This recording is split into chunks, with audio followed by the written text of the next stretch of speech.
എല്ലാവർക്കും നമസ്കാരം.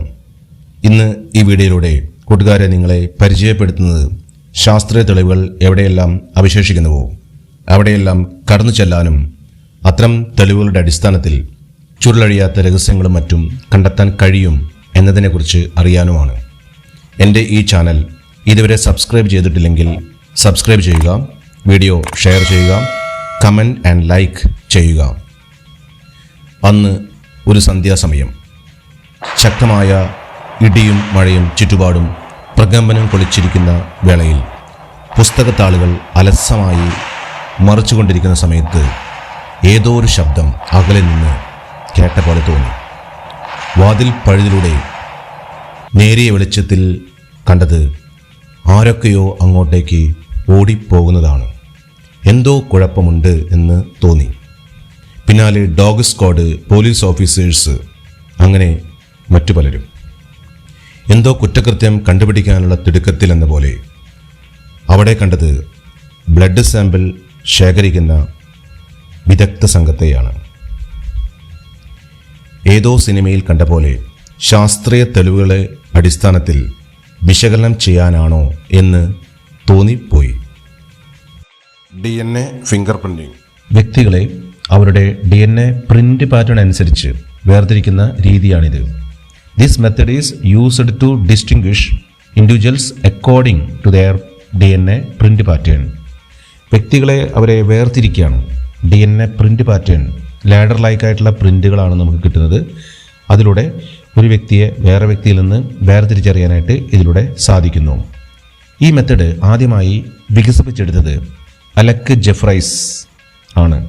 1985 ഈ മെത്തേഡ് ഉണ്ടായത്, അല്ലെങ്കിൽ ഈ മെത്തേഡ് വികസിപ്പിച്ചത്. ഇതിനെ DNA പ്രൊഫൈലിംഗ് അല്ലെങ്കിൽ മോളിക്കുലർ പ്രൊഫൈലിംഗ് എന്നും പറയാറുണ്ട്. ഒരു വ്യക്തിക്ക് ജനിതക ബന്ധം ഉണ്ട് എന്ന് കരുതുന്ന വ്യക്തികളാണോ അല്ലയോ എന്ന് നിർണ്ണയിക്കുന്നതിനാണ് ഇത് പൊതുവെ ഉപയോഗിക്കുന്നത്.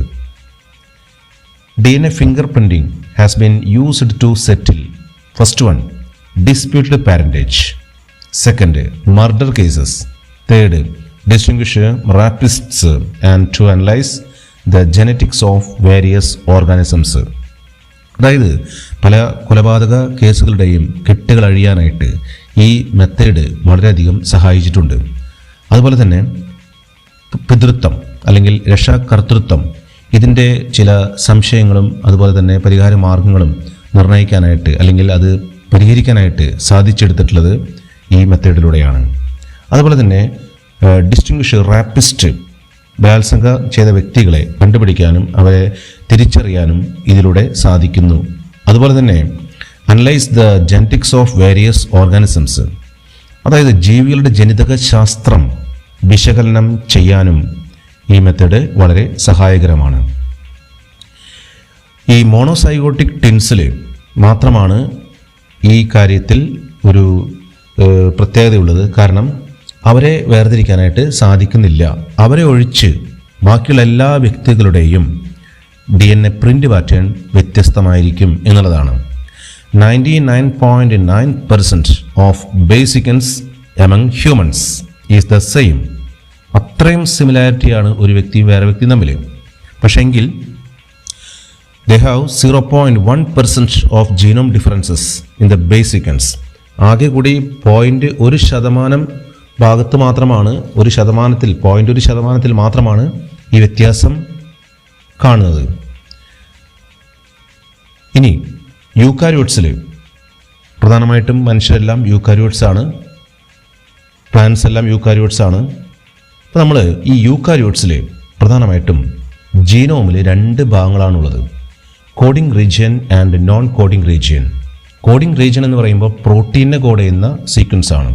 നോൺ കോഡിംഗ് റീജിയൻ എന്ന് പറയുമ്പോൾ പ്രോട്ടീനെ കോഡ് ചെയ്യാത്ത സീക്വൻസ് എന്നാണ് മനസ്സിലാക്കേണ്ടത്.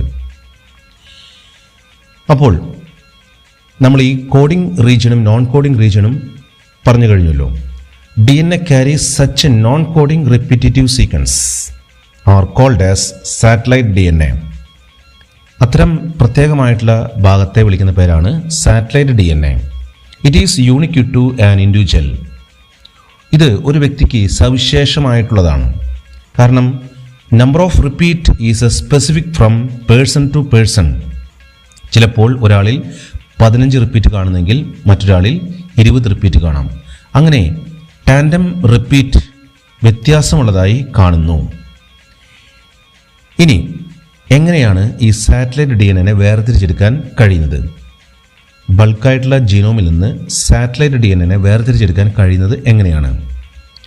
Repetitive DNA can be separated from bulk genomic DNA as different peaks during density gradient centrifugation. അതായത് സെൻട്രിഫിക്കേഷൻ എന്ന് പറയുന്ന ആ മെത്തേഡ് ഉപയോഗിച്ചിട്ട് നമ്മൾ ഒരു ടെസ്റ്റ് ട്യൂബിൽ നോക്കിക്കഴിഞ്ഞാൽ പല ലെയറുകൾ കാണാം. അതിൽ വളരെ കനം കുറവായിട്ടുള്ള ഒരു ലെയറാണ് ഈ സാറ്റലൈറ്റ് DNA റെപ്രസെൻ്റ് ചെയ്യുന്നത്.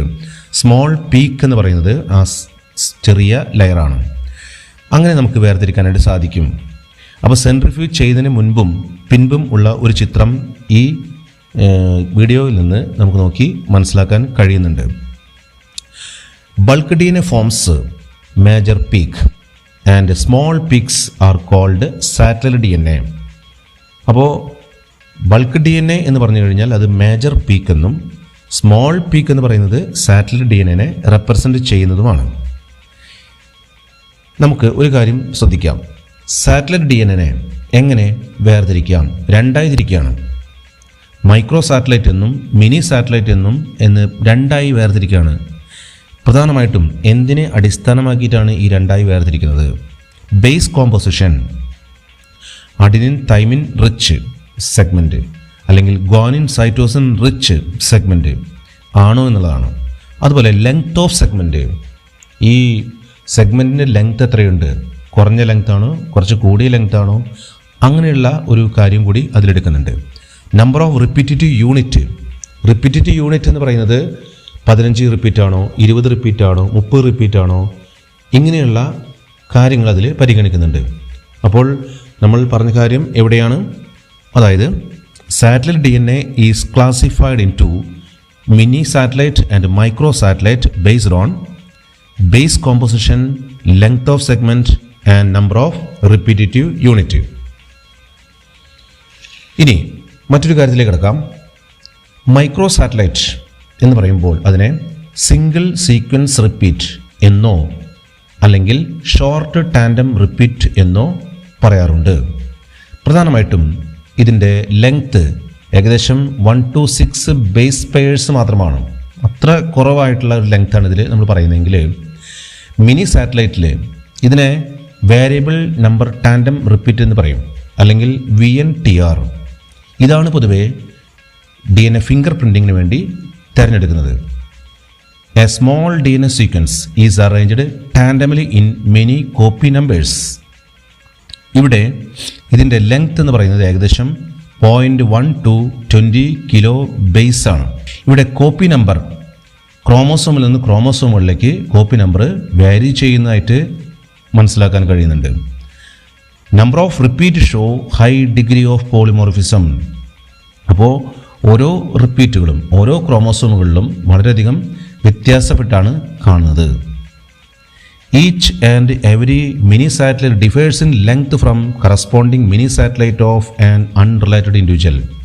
ഒരു വ്യക്തിയുടെ മിനി സാറ്റലൈറ്റിൻ്റെ ലെങ്ത്ത് ഒരു ക്രോമോസോമിൽ മറ്റൊരു വ്യക്തിയുടെ മിനി സാറ്റലൈറ്റ് ലെങ്ത്തുമായി തട്ടിച്ചു നോക്കുമ്പോൾ വ്യത്യാസം ഉള്ളതായിട്ടാണ് മനസ്സിലാക്കാനായിട്ട് കഴിയുന്നത്. ഇനി അടുത്തതായി different steps of DNA finger printing കുറച്ച് വിശദമായി ഒന്ന് പരിചയപ്പെടാം. ആദ്യം ഐസൊലേഷൻ ഓഫ് സെൽ DNA. അതായത് എങ്ങനെയാണ് ഈ DNA കിട്ടുന്നത്, വേർതിരിച്ചെടുക്കുന്നത് എവിടെ നിന്നാണ്?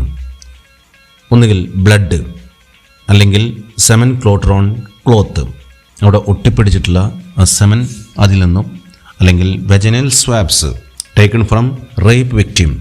അങ്ങനെ വിധേയമായിട്ടുള്ള ആ വ്യക്തികളുടെ വെജനൽ സ്വാബ്സ് എടുക്കുകയാണ്. അല്ലെങ്കിൽ ഹെയറിൻ്റെ ഒരു ചെറിയ പാർട്ട് അവിടെ കിടക്കുന്നുണ്ടായിരിക്കാം, അല്ലെങ്കിൽ സലൈവ അതിൻ്റെ ചെറിയൊരു തുള്ളി പോലെ അവിടെ കിടക്കുന്നുണ്ടാവാം, അല്ലെങ്കിൽ സ്കിൻ പാർട്ട്. ഇവിടെ നിന്ന് കിട്ടുന്ന DNA, ഇങ്ങനെ DNA ഐസൊലേറ്റ് ചെയ്യുകയാണ്. ഇതാണ് DNA isolated from source material എന്ന് പറയുന്നത്. അപ്പോൾ ഇങ്ങനെ രണ്ട് വ്യക്തികളിൽ നിന്നും, ഇപ്പോൾ സസ്പെക്റ്റഡ് ആയിട്ടുള്ള ഇൻഡിവിജ്വലിൽ നിന്നും അതുപോലെ സോഴ്സ് ആയിട്ടുള്ള മെറ്റീരിയലിൽ നിന്നും നമ്മൾ DNA വേർതിരിച്ചെടുക്കുകയാണ്. അങ്ങനെ കിട്ടുന്ന DNA നമ്മൾ പിന്നീട് സെൻട്രിഫ്യൂഗേഷൻ എന്ന് പറയുന്ന പ്രോസസ്സ് ചെയ്യുകയാണ്. അങ്ങനെയാണ് ഈ ബൾക്ക് DNA അതുപോലെ തന്നെ ബൾക്ക് DNA നിന്ന് സ്മോൾ പീക്സ് സാറ്റലൈറ്റ് DNA ആയി വേർതിരിക്കുന്നത്. Second step restriction digestion. അതായത് റെസ്ട്രിക്ഷൻ എൻഡോന്യൂക്ലിയസ് എന്ന എൻസൈം ഉപയോഗിച്ച് ഇത്തരം DNAകളെ കട്ട് ചെയ്യാണ്. പല സെഗ്മെൻറ്റുകളായിട്ട് ഇങ്ങനെ മുറിക്കപ്പെടുന്ന പ്രക്രിയയാണ് സ്ലൈസ് ചെയ്യാണ്. അതാണ് റെസ്ട്രിക്ഷൻ ഡൈജഷൻ എന്ന് പറയുന്നത്. അതിനുശേഷം മൂന്നാമത്തെ സ്റ്റെപ്പിലേക്ക് പോവാണ് separation of DNA fragments by gel electrophoresis.